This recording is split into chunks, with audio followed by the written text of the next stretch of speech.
Bonjour et bienvenue dans le récap. Nous sommes le lundi 4 mai et la fête est menacée en France, enfin surtout quand elle se veut libre et en marge du système capitaliste.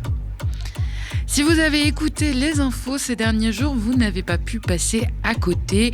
Une gigantesque teuf réunissant jusqu'à 40 000 personnes s'est tenue à Cornus, un petit village de 700 âmes près de Bourges. Alors surtout que derrière tous ces murs de son, il y avait un message politique qui voulait se faire entendre et qui est intéressant.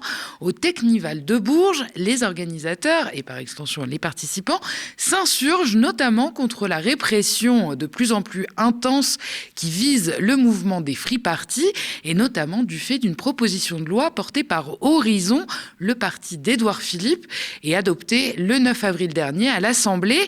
Alors désormais, taper du pied au rythme des BPM dans un champ boueux pourrait coûter très cher, jusqu'à 6 mois de prison et 30 000 € d'amende pour le simple fait, je cite, de contribuer de manière directe ou indirecte à la préparation, à la mise en place ou au bon déroulement d'une free party non déclarée ou interdite. Alors autant dire qu'il va falloir construire un paquet de prisons à ce rythme-là, parce que pour vous donner une idée du virage autoritaire que cette loi représente, à ce jour, seuls les organisateurs peuvent être sanctionnés par une amende allant jusqu'à 1 500 €. À côté de ça, il y a évidemment aussi les saisies de matériel qui sont très importantes et largement utilisées pour réprimer les festivités en pesant sur les participants. Reste que la nouvelle loi en gestation parlementaire, on l'a dit, va considérablement serrer la vis. Elle doit être d'ailleurs prochainement examinée au Sénat. Et nous, on en a longuement parlé de cette loi dans notre émission, notamment Toujours debout du 14 avril dernier. C'était avec le député LFI Louis Boyard et Camille du collectif Techno Anti-Rep. Alors nos invités, ils dénoncent une attaque frontale contre la jeunesse et toute contre-culture à qui la société ne veut finalement plus faire de place. On écoute. En fait, oui, nous, on considère que c'est même une forme de mépris de classe, parce que refuser de prendre en compte et de valider l'existence d'un mode de communauté qui est pas basé sur le capitalisme ou sur le consumérisme, c'est une forme de mépris de classe. Les free parties, à l'heure actuelle, c'est un des seuls événements festifs auxquels presque tout le monde peut venir, parce qu'il n'y a pas du tout des prix ultra élevés comme on peut l'avoir au niveau des fêtes hyper commerciales comme les rave parties. Et on peut ajouter aussi que c'est une forme d'attaque politique très claire, parce que la free party, c'est un des exemples des événements festifs qui échappent totalement au contrôle de l'État. En fait, c'est quelque chose qui ne s'organise pas dans les cercles traditionnels et c'est quelque chose avec lequel l'État a beaucoup de mal. Louis Boyard, justement, qu'est-ce que ça dit de la manière dont l'État voit cette culture ? Déjà, premièrement, on a envie de dire, vous avez que ça à faire. Enfin là, vraiment, c'est le texte de loi dont le peuple avait absolument besoin. Les gens sortaient dans la rue en demandant l'interdiction des free parties. Je pense que c'est ressenti comme une double violence parce que les gens qui sont criminalisés à travers ce texte, ils ont des conditions sociales qui sont extrêmement difficiles parce que ils sont jeunes et qu'aujourd'hui, quand on est jeune, on est précaire parce que en fait, on a aussi un droit de s'exprimer et c'est un mode d'expression. Et ensuite, deuxièmement, ils sont responsables de cette situation. Le mouvement des free parties, c'est un mouvement qui existe depuis les années 90 et ça s'est organisé en bonne intelligence. Il y avait des gens qui acceptaient de prêter des terrains vous aviez des associations qui permettaient d'encadrer, de limiter les risques. Et parce que eux sont venus criminaliser, ça a derrière ajouté encore plus de bordel et on s'est retrouvé dans une situation où on a des gens de bonne volonté qui veulent bien faire mais qui se retrouvent interdits par l'État alors que ce sont tout simplement des fêtes gratuites pour une jeunesse qui ne demande que ça. Et ce que disait Camille est vrai et très intéressant parce que au fond, ce qui les gêne, c'est que ça sorte du marché capitaliste. C'est que si jamais vous voulez faire la fête, il faut que vous alliez dans le service privé, il faut que vous payiez, il faut qu'il y ait de la rente. Donc, d'une certaine manière, c'est aussi une contre-culture et un contre-modèle économique qui est attaqué. Ce que pointe Louis Boyard est assez intéressant parce que effectivement, le mouvement des fêtes libres, il a toujours été stigmatisé et marginalisé dans la société française depuis son arrivée dans les années 90 à peu près. La réponse à ces fêtes spontanées et hors cadre est évidemment répressive dès le début, mais comme le cadre légal n'existe pas encore, on y va un peu plus à tâtons. C'est seulement à partir des années 2000 que l'État impose une première forme de réglementation spécifique sur les rassemblements à caractère musical. La pression administrative et policière, elle augmente avec ça, drastiquement forcément. Désormais, chaque événement doit passer par la case préfecture dans l'espoir d'être autorisé. Un espoir minime dans les faits, vous vous en doutez. Sur le papier, les autorités, elles évoquent évidemment une volonté de dialogue et de régulation en bonne intelligence. Mais sur le terrain, la réalité ressemble surtout à une mécanique d'interdiction et de sanctions qui s'installe durablement contre le mouvement. Les arrêtés préfectoraux se multiplient, souvent déclenchés au moindre soupçon de rassemblement festif dans les environs. Et quand la fête a malgré tout lieu, la réponse suit le même schéma, amende, saisie de matériel et une logique assumée de dissuasion policière notamment, qui vise autant à punir qu'à décourager l'organisation de la prochaine fête. Au fil des années et particulièrement depuis la dernière décennie, la répression des teufs est de plus en plus dure. Le milieu n'échappe pas à ce virage sécuritaire qui s'assume de plus en plus, où chaque espace de liberté finit tôt ou tard par rattraper par la logique de contrôle et de sanction. Et malgré les efforts du milieu en matière de dialogue, de prévention et d'organisation plus généralement, rien n'y fait. Comme les autres contestataires, les teufeurs et amateurs de gros sons se prennent des coups de bâton et des grenades sur le coin du nez à toutes les occasions. Je ne peux évidemment pas évoquer ce sujet sans parler de Steve Maia Caniço, mort en 2019 à la Fête de la musique de Nantes. Cette fois, l'événement était autorisé, puisque Fête de la musique, mais quelques fêtards inarrêtables ont eu le malheur de laisser la musique tourner un peu trop tard, alors que les forces de l'ordre leur ordonnaient de l'éteindre vers 4 heures du matin. Les enceintes se mettent alors à cracher cette chanson. La jeunesse emmerde le Front National. La jeunesse emmerde le Front National. La jeunesse emmerde le Front National. La jeunesse emmerde le Front National. Et c'est à partir de là que tout dégénère. Les hommes en armes et en armure balancent des grenades lacrymogènes, explosives, et tirent au LBD sur les 200 fêtards hagards qui restent encore sur le quai, tout juste en bord de Loire. Parmi eux, il y a le jeune Steve Maia Caniço, 24 ans, un animateur périscolaire du coin, un amateur de musique techno venu tout bêtement danser avec ses amis. Lui, il ne reviendra jamais de cette soirée. Dans la nuit et le brouillard des gaz, il est tombé dans le fleuve comme une quinzaine d'autres à ce moment-là. Mais lui, il ne remontera pas. Il est mort noyé ce soir-là. Sa dépouille, elle sera retrouvée plus d'1 mois plus tard, toujours dans le fleuve. Malgré toutes les personnes mises en examen, que ce soit au sein de la mairie, de la préfecture ou de la police, toutes ont été mises hors de cause. Le commissaire Grégoire Chassin, en charge de l'opération policière, a été jugé pour homicide involontaire au tribunal correctionnel de Rennes en 2024. Et il l'a relaxé malgré des éléments mettant en avant une succession de comportements fautifs en s'étant, je cite, manifestement écarté de la doctrine du maintien de l'ordre. Il a même été promu. Pour autant, les juges d'instruction ont eu beau reprocher au commissaire d'avoir voulu aller au contact des teufeurs plutôt qu'à chercher l'apaisement en faisant l'usage d'armes en pleine nuit et sans avoir pris en compte la configuration des lieux et des risques de chute avérés. Au final, donc, on l'a dit, aucune peine au motif qu'il n'avait pas commis de faute caractérisée. Circuler, il n'y a rien à voir. Blanc-seing a donc été donné par la justice aux forces de l'ordre pour réprimer le plus violemment possible la jeunesse et ses envies de fête libre. Et ils ne se sont pas gênés, parce qu'on peut aussi citer la dramatique Rêve de Redon, où le jeune Alban, 22 ans, a fini avec une main arrachée par un tir de grenade des gendarmes dans des circonstances peu ou prou aussi chaotiques qu'à Nantes. L'enquête a démontré un usage des armes disproportionné, là encore, et a pointé les responsabilités de la préfecture et du ministère de l'Intérieur dans le fait qu'Alban n'a pas été secouru assez rapidement. Pour autant, le tribunal a décidé de classer l'affaire. Une fois encore, justice ne sera pas faite pour les teufeurs. Et désormais, on leur promet même la prison pour avoir voulu danser. C'est donc contre tout ça que protestaient les fêtards ce week-end à Bourges, la ville de naissance du ministre de l'Intérieur, Laurent Nunez. Notons ce sens de l'humour conservé par les teufeurs, bravo à eux. Autant vous dire que le principal intéressé n'a pas vraiment goûté la blague, et encore moins de se faire duper par 40 000 amateurs de gros sons en camion qu'il n'a même pas vu venir. Qu'à cela ne tienne, il a utilisé l'événement pour faire sa com et paver le chemin de la pénalisation XXL profiter des teufs. Et forcément, ça passe par la criminalisation du mouvement. C'est simple, c'est toujours les mêmes ficelles, la propriété privée, le danger, les nuisances, la consommation de drogue. Oh là là, alerte, panique à bord.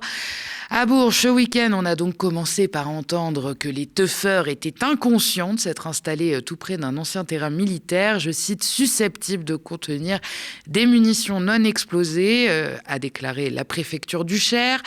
Et effectivement, des obus ont bien été retrouvés non loin de là, et c'est pas étonnant, puisqu'il s'agit bel et bien d'un ancien champ de tir de l'armée, un champ qui se trouve de l'autre côté de la départementale, la route donc, pas exactement là où se tenait la free party, ça c'est ce que rapportent des reporters de nos collègues de Contre-Attaque présents sur place. En tout cas, on pourra quand même noter que tout le monde n'est pas logé à la même enseigne en ce qui concerne la gestion des déchets. Autant on scrute la moindre canette oubliée après une teuf, à juste titre d'ailleurs, même si ça méconnaît souvent le travail massif des organisateurs pour rendre les lieux propres. Autant il n'y a personne pour s'offusquer que l'armée, elle, laisse traîner ses explosifs non déclenchés partout derrière elle, comme si c'était normal, voilà. C'est pas comme si la France n'était déjà pas assez garnie des vestiges des deux guerres. En attendant, aucun incident explosif, du moins, n'est toutefois à déplorer au final. Et puis, le lieu, aussi sensible soit-il, n'a pas été choisi au hasard. L'événement se voulait également antimilitariste.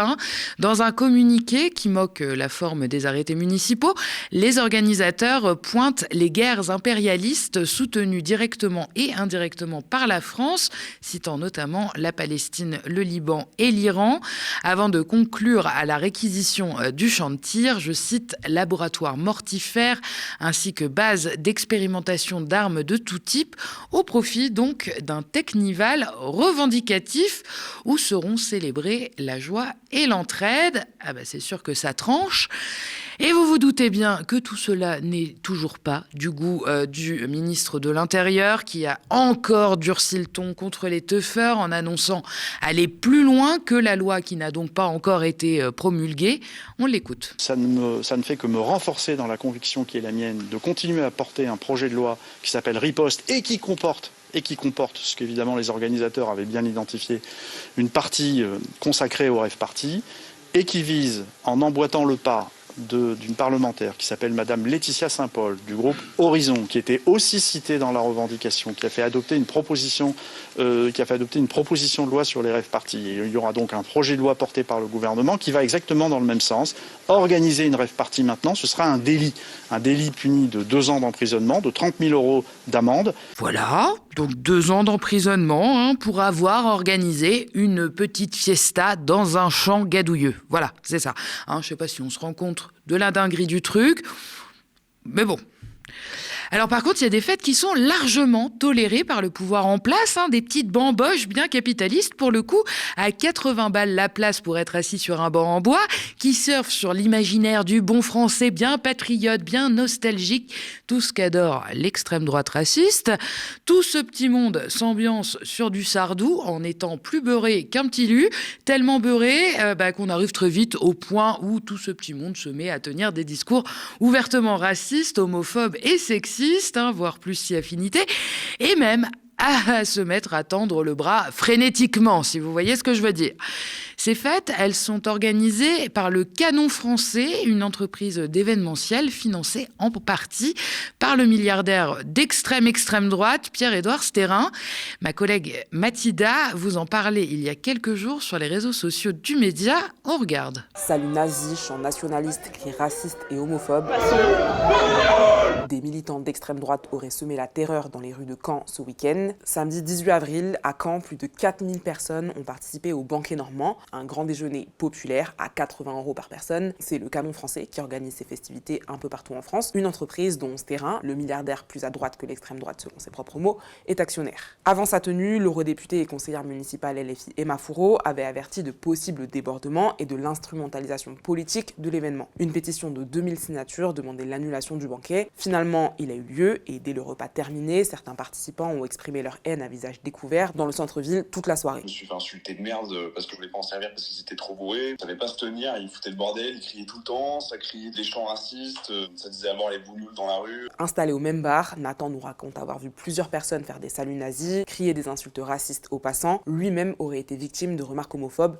Il décrit une soirée terrifiante. On est venu me demander un briquet. Il m'a dit pour te dire merci, je dis merci monsieur, merci madame. Il n'y avait aucun de mes amis qui se sentait en sécurité. On s'est tous fait raccompagner, on avait tous peur. Des témoins auraient rapporté le même genre de scène dans tout le centre-ville pendant toute la soirée. Emma Fourreau a rassemblé une 50aine de témoignages. Des hommes qui venaient du banquet urinaient à la vue de tous, éclaboussant les gens sur le trottoir. Ils ont proféré des menaces de viol et parlé de nous tondre comme à la bonne époque. J'ai reçu des menaces de mort. Va crever, pédé. Je vais te péter la gueule, sale gauchiasse. Malgré ces incidents, une nouvelle édition du banquet se tiendra le week-end prochain, du 24 au 26 avril, à Troyes. Auprès de France 3, Géraud Delatour, cofondateur du Canon français, a de son côté affirmé qu'il n'avait jamais observé ce type de comportement lors de ses banquets. Dans Valeurs Actuelles, il estime être victime et a annoncé des poursuites judiciaires contre Emma Fourreau. Oups, ça fait un peu désordre, sous les airs bon chic, bon genre du banquet. Et surtout, c'est pas hyper vendeur niveau des diabolisations de l'extrême droite en vue de la présidentielle, tout ça. Alors évidemment, depuis les révélations sur le Canon français, les tenanciers de ce bordel et leurs alliés nous répètent sur tous les tons que c'est encore un coup des méchants gauchos, qu'ils ont tout inventé, qu'il n'y avait pas de salut nazi, mais que c'était je ne sais quoi, un cœur qu'on jette là, que tout ça n'a rien de politique, que leurs banquets, ils sont tout mignons, tout gentils, avec les gens avec leurs bérets, tout ça. C'est génial, je vous en donne la preuve sur CNews hier. Dans le même temps, un banquet autorisé, sécurisé, où l'on chante Sardou, Delpech, où la gastronomie française est mise à l'honneur, c'est suspect. Cette joie de vivre est même difficilement supportable. Alors non, Elliot, c'est pas la joie de vivre qui nous est insupportable, c'est les saluts nazis et les agressions racistes. Mais enfin, tout ça n'alerte pas, outre mesure du moins, le gouvernement et les forces de l'ordre. Pas comme l'hommage à Oussama Sbahi, vendredi à Nantes. Alors oui, sûrement vous ne connaissez pas, et c'est bien normal, c'était un tout petit événement sur une place publique du centre-ville, juste après la manif du 1er mai, un grand classique, pour rendre hommage à une figure des luttes sociales, décédée subitement à l'âge de 44 ans. Voilà, à peine une cinquantaine de personnes, quelques prises de parole, une chanson, et puis s'en va, tout gentiment, mais ce minuscule espace de liberté funèbre n'a été guère du goût des gendarmes et de la préfecture, vraisemblablement, puisqu'une armée de colosses en armure a débarqué en pleine minute de silence et encerclé les militants en plein recueil. La scène est absolument lunaire. Un vieil homme s'agrippe dans un coin, tant bien que mal, à la banderole Oussama présent, flanqué d'un accordéon, l'instrument de prédilection du défunt.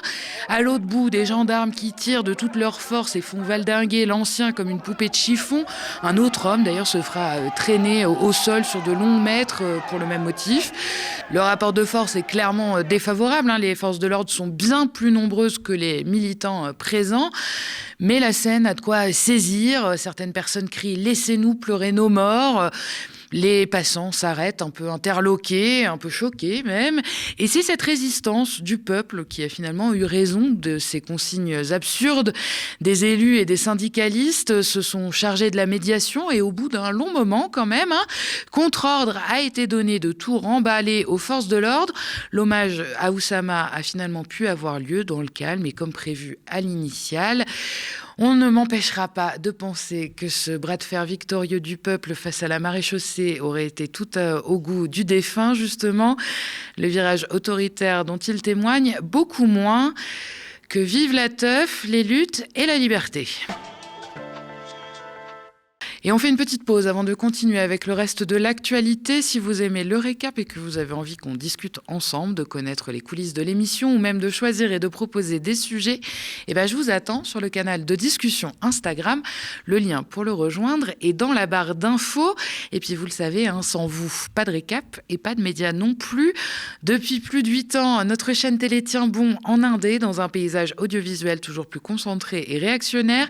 Chaque jour, nos plus de 25 travailleurs et travailleuses mène courageusement la bataille de l'info. Mais pour continuer face à tous ces milliardaires, nous avons besoin de vous. Notre antenne, notre histoire, c'est vous qui la faites vivre. Alors abonnez-vous aux médias, faites un don défiscalisé. Toutes les infos sont sur notre site internet. Ce sera sa 4e campagne. Hier, lors du 20h de TF1, Jean-Luc Mélenchon a officialisé sa candidature pour 2027. Après 2012, 2017 et 2022, l'homme politique se positionne à nouveau pour la présidentielle. Avec 7,7 millions de voix et 21,95% au premier tour en 2022, il avait terminé à 3e, à moins de 500 000 voix du second tour. Sur TF1, Jean-Luc Mélenchon a affirmé être le mieux préparé pour faire face à la situation qui arrive. Nous entrons dans une saison très agitée de l'histoire du monde. Nous sommes menacés d'une guerre généralisée. Nous sommes menacés par un changement spectaculaire du climat qui va avoir lieu là. Et puis nous avons une crise économique et sociale qui s'avance vers nous. Derrière lui, la France insoumise disposerait déjà d'une machine politique solide. Le mouvement compte aujourd'hui 70 députés à l'Assemblée nationale, 9 eurodéputés, plusieurs nouvelles mairies conquises au municipal et pourrait donc faire son entrée au Sénat à l'automne. Pendant que le PS, les écologistes ou encore François Ruffin semblent encore hésiter sur la méthode, Mélenchon, lui, avancerait déjà avec un calendrier fixé. Mais cette candidature reste fortement contesté, y compris à gauche. Jean-Luc Mélenchon continue de cristalliser les critiques sur son image clivante. Ces tensions avec les autres forces de gauche et plusieurs polémiques autour de propos jugés ambigus sur l'antisémitisme. Marine Tondelier ou Olivier Faure estiment qu'il serait, je cite, le pire candidat de gauche au second tour face au Rassemblement national. Interrogé sur BFM TV, Jérôme Guedj pense aussi que Jean-Luc Mélenchon n'est pas le candidat idéal pour la gauche. Moi, ma candidature, vous l'avez mentionné à l'élection présidentielle, elle est aux antipodes de ce que représente Jean-Luc Mélenchon. Encore une fois, pas parce que je me définis par rapport à lui, mais parce que je regarde le pays tel qu'il est. Et que oui, nous devons être solides sur la vision républicaine de la société. Nous devons répondre aux aspirations sociales, mais nous devons être lucides aussi sur le fait que personne ne peut avoir raison tout seul. Et que moi, je revendique une culture du compromis. Nouveau coup de théâtre sur le marché du pétrole. Les Émirats arabes unis quittent l'OPEP, une décision effective depuis le 1er mai et avec un départ inédit. Pour rappel, l'OPEP est une organisation de pays producteurs qui coordonnent leur production pour influencer les prix du brut.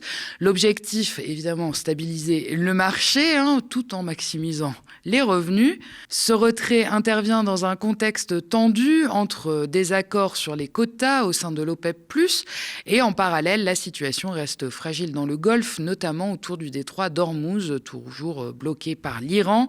Jusqu'ici, l'OPEP coordonnait la production de ses membres pour peser sur les prix, mais les Émirats, qui produisent environ 3,6 millions de barils par jour, veulent aller plus loin. En quittant l'OPEP, Abu Dhabi se libère des quotas pour augmenter sa production avec un objectif de 5 millions de barils d'ici 2027. Officiellement, la décision n'est pas politique, mais elle intervient sur le fond des tensions avec l'Arabie saoudite. À court terme, pas de choc attendu, mais à moyen terme, une hausse de la production pourrait faire baisser mécaniquement les prix et fragiliser la capacité de l'OPEP à réguler le marché.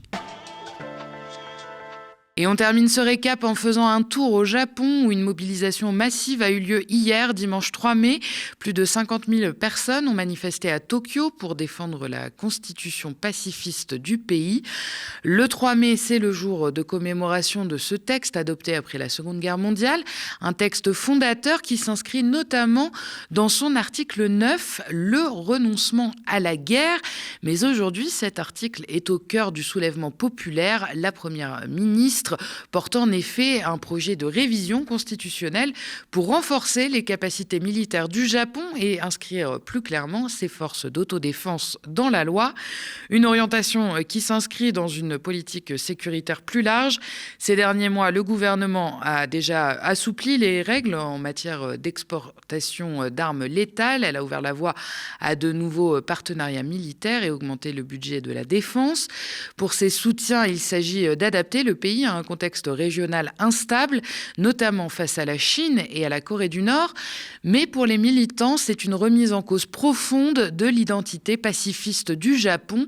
Beaucoup dénoncent un risque de remilitarisation et un affaiblissement des garanties démocratiques, alors que d'autres formes comme l'extension des pouvoirs en cas d'état d'urgence sont aussi débattues.